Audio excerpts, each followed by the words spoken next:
Good morning. I consider it an honor to introduce the speaker of the hour. Reverend Wilma Johnson is an associate of Pilgrim Rest Baptist Church under the leadership of Reverend Vincent L. Mitchell, her pastor. She is the wife of late Walter L. Johnson. She is the mother of 3 daughters, 2 deceased, and 1 living. She is the grandmother of 3 granddaughters and 3 grandsons. Formerly from Topeka, Kansas, she was educated in the era of the lawsuit Brown versus Board of Education, which paved the way for integration. She earned a certificate in early childhood education from Ringo Technical College and has studied at Martin Webb Learning Center for 2 years, where she received a certificate in theology from N.L. Brockman School of Religion. She was licensed to preach at Pilgrim Rest Baptist Church by Reverend C. Stephen Sanders and was later ordained. She has been a Sunday school teacher for over 40 years and accepted her call to preach over 20 years ago. On Sunday morning, she taught children, and on Wednesday morning, she taught adult Bible study. As we can clearly see, she has a passion for teaching the Word of God. Grandma Wilma, as my brother DeAndre would say, can and will teach and preach the Word of God. Jesus told Peter, "If you love me, feed my lambs." He said, "If you love me, feed my sheep." She loves the Lord, and it gives her great joy to serve him. She realized that the joy of the Lord is her strength. She considers it a blessing to be used by God in any and all captivity. After a selection from the choir, the merit blessing will be a word from the God by Reverend William E. Johnson.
If you want to know just how I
grace of God that we all made it. As the choir was singing, I was looking back over my life. Praise God. There was a time when I couldn't talk. But by God's grace, I can boldly stand and proclaim the Word of God. Yes. Hallelujah.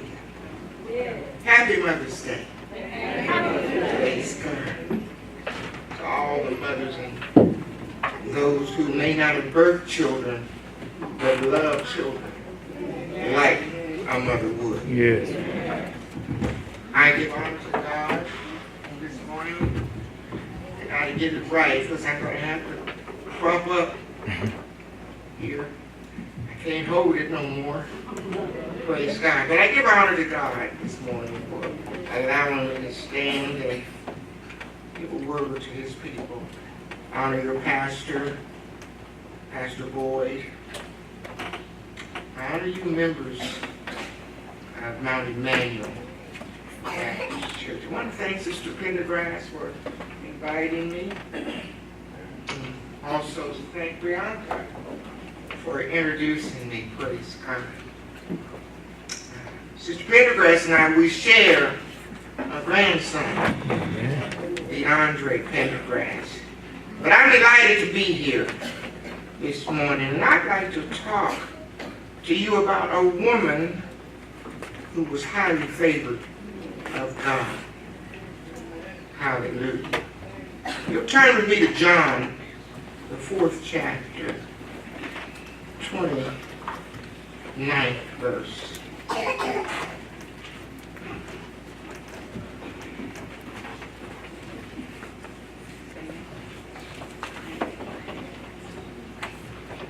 When you find it, say amen. You need time, say wait on me. Praise God.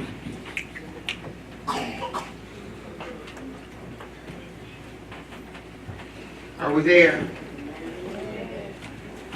Come, see a man which told me all things that ever I did.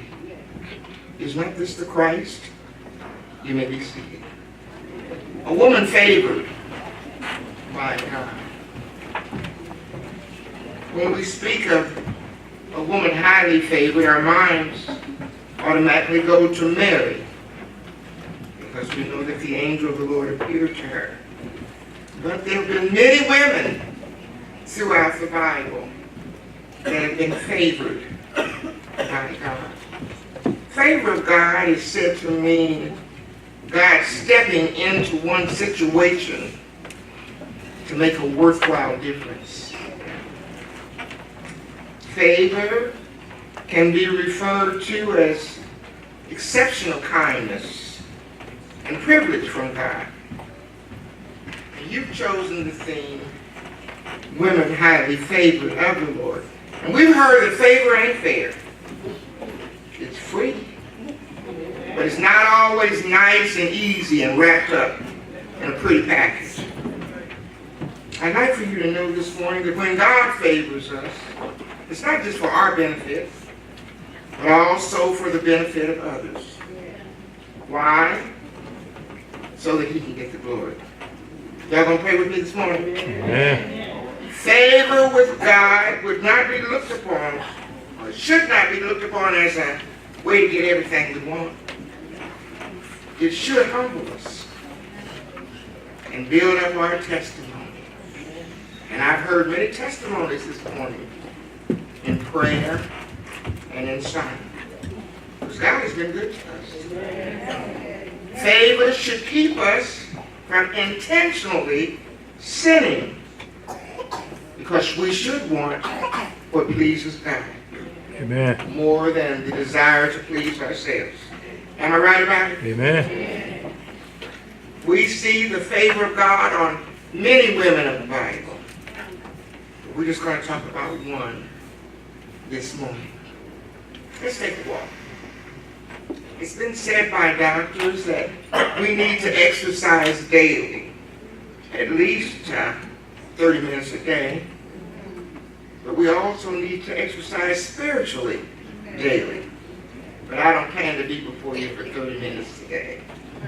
But are you going to walk with me? Yeah. As we walk, I want you to use your imagination. We're going to the well this morning. Let's walk over to the well, and there's a woman on her way to the well. And we're going to find out how she's favored by the Lord this morning. Now, usually the Jews would not go into Samaria. They'd go all around Samaria when they wanted to get to Galilee. But God had a perfect plan in this place at a perfect time. And Jesus favored this woman and blessed her because he had a perfect plan. On his way to Galilee, Jesus said, I must need go to Samaria. Jesus came to the well in Samaria about 12 noon, and he was tired and thirsty. A Samaritan woman, she had come with a water jar to draw water from the well. And this was an odd time, as you all know, because it's hot. The sun is right in the middle of the sky, shining down, and it gets hot about noontime. But Jesus was tired and thirsty, and he needed water. Usually the women came to the well in the morning, before the sun came up, or in the cool of the evening, after the sun had gone down. And the Bible doesn't tell us the reason for her coming at that time. Whatever her reason was, we know that she was keeping a heavenly appointment. And she was about to receive God's favor unbeknownst to her. And there is one thing that I know, that when you've got an appointment with the Lord, you got to keep it. Amen. You can't change it. When God gets ready to move, there's not a thing we can do about it. Jesus was thirsty and asked the woman for a drink of water. Now, history tells us that the reason that the Jews had no dealings with the Samaritans because they were half-breeds, half Jew, half Gentile. They were mixed with the Assyrian race, and they had mixed their religion, worshiping God one day, worshiping an idol god. And if we're not careful, we'll do the same thing. Amen. We'll mix our religion. When you mix superstition in your belief, you're mixing your religion. You know, if you break a mirror, it means seven years bad luck. If you spill salt, you got to toss it over your shoulder, or it'll be bad luck. If you walk under a ladder, and so on. One thing that we used to hear when we were children, step on a crack and break your mama's back. But we know that this is superstition. Jesus asked for a drink of water. He needed ministered to.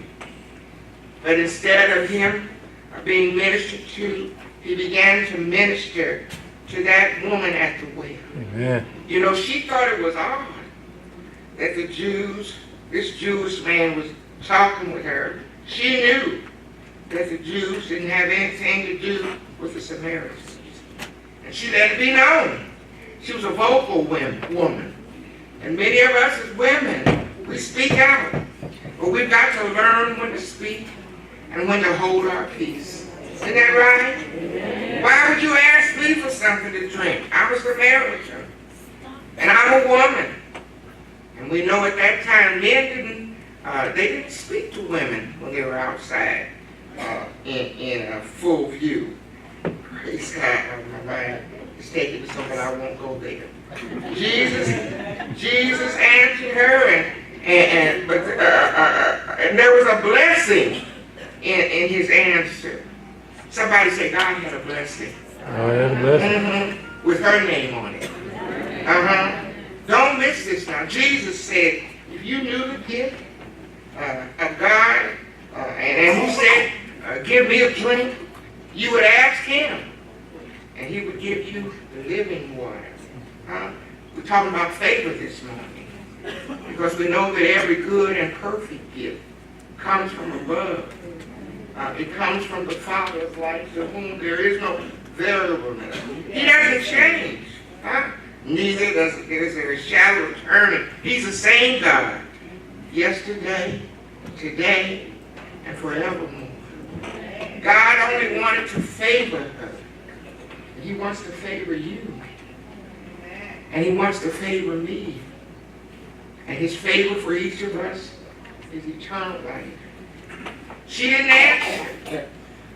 She looked at him and wondered, what's he talking about? You don't have nothing to draw water with. You know how we do in our mind? We be talking a lot of junk. The well is deep. Where are you going to get this living water from? Can anyone see yourself in this conversation? Mm-hmm. She didn't understand what was going on. She didn't understand what he was talking about. But she was asking questions, trying to understand. She could have shut down, ignored him, shut him down, shut him out. But he had her attention. Jesus was setting her up for favor, setting her up for a blessing. He wants your attention this morning.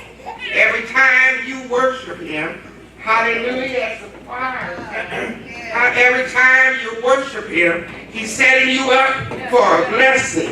He set me up this morning for a blessing. When I began to work on this sermon, I'm saying, but Lord, they talking about favor. Should I talk about Mary? Should I talk about Hannah? Should I talk about Ruth? But he said, talk about the woman at the well. He set me up when I heard the choir singing. I said, yes, Lord. I understand you're setting the table.